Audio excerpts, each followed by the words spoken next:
everyone, and we are the Grocery. We are here to represent the discount, the markup, and the marketplace. This is a bill by the grade 11 discipline group 3.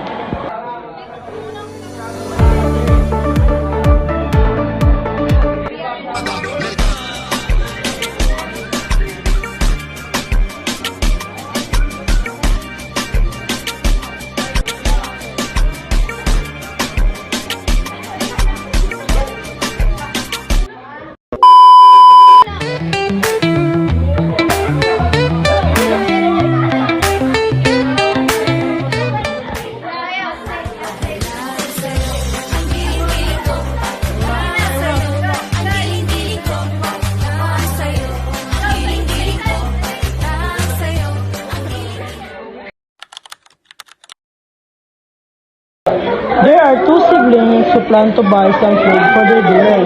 And also, they want to know the other prices of goods at the market. Kuya, let's go to the market right now. Let's buy some food for our dinner for tonight. Come on, we're not just going to buy food, we're also going to find out the prices of the goods in the market. Let's go. And they went to the market to look something to cook for dinner. 150 per kilo. Is it though?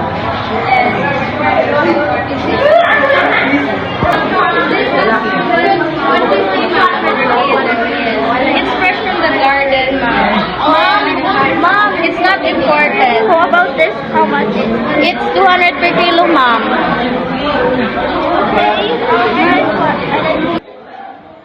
Hi, Mom. I'm sure we are selling fresh chicken wings right here. Would you like to buy some?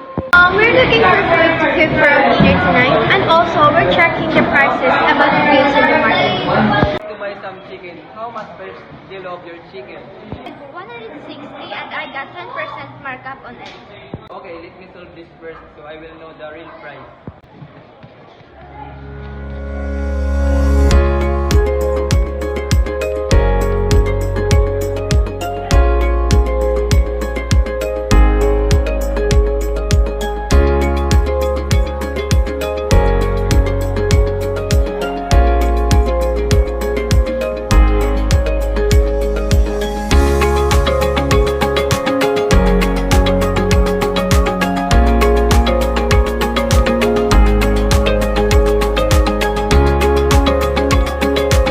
The price, it seems your chicken is too expensive. I give you 5% discount. Do you agree? See what your selling price is. So let me wait because I'm going to compute this. I already served your real price. I have noticed that your discount is still expensive. Okay, thank you for accepting us. But I'm sorry, we have to go and to find something that these prices and can fit in our budget. Thank you. Okay, sir, I appreciate your presence.